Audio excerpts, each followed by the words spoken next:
এই জায়গাটা হচ্ছে বুড়িমারি স্থলবন্দরের 0 পয়েন্ট, অর্থাৎ এটা হচ্ছে এখান থেকে ইমিগ্রেশন যারা করে তারা এখান থেকে এই লাইনটা ধরে যেয়ে সামনে শুল্ক ওই যে স্টেশন, ওখান থেকে ইমিগ্রেশন শেষ করে তারপর ওই যে ইন্ডিয়ান গেট দেখা যাচ্ছে, সেখান থেকে তারা ভিতরে যাবে।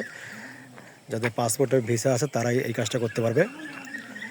এই রাস্তাটা হচ্ছে এটা বাংলাদেশের মধ্যে, এটা লালমনিরহাট জেলার মধ্যে পাটগ্রাম উপজেলা এবং বুড়িমারির মধ্যে অবস্থিত এই জায়গাটা।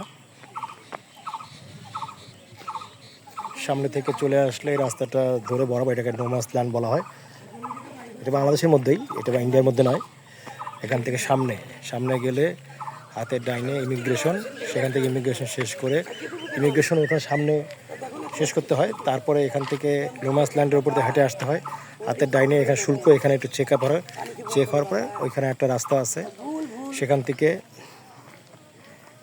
ইন্ডিয়ান ইমিগ্রেশনের কাজ শেষ করে তারপরে গন্তব্যস্থলে যে যার মতো চলে যাবে।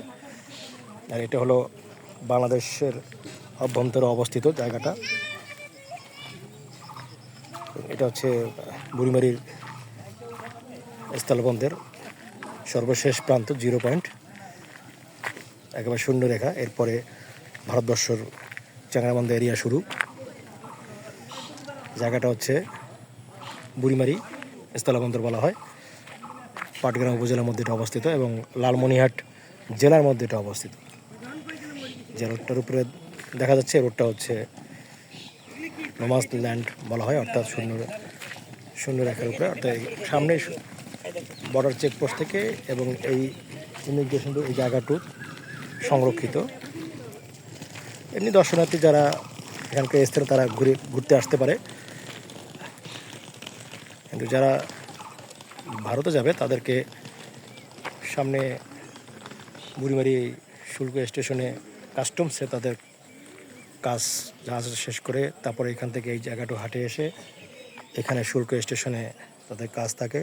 তারপরে ভারতবর্ষে তাদের ইমিগ্রেশন করে চ্যাংড়াবান্ধার ভিতরে ঢুকে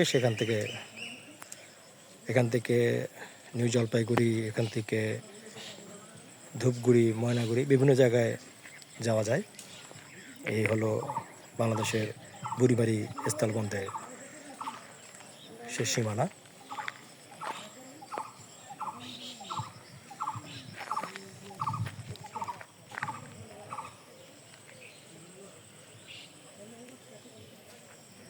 বুড়িমারি স্থলবন্দর 0 পয়েন্ট, পাটগ্রাম, লালমনিরহাট।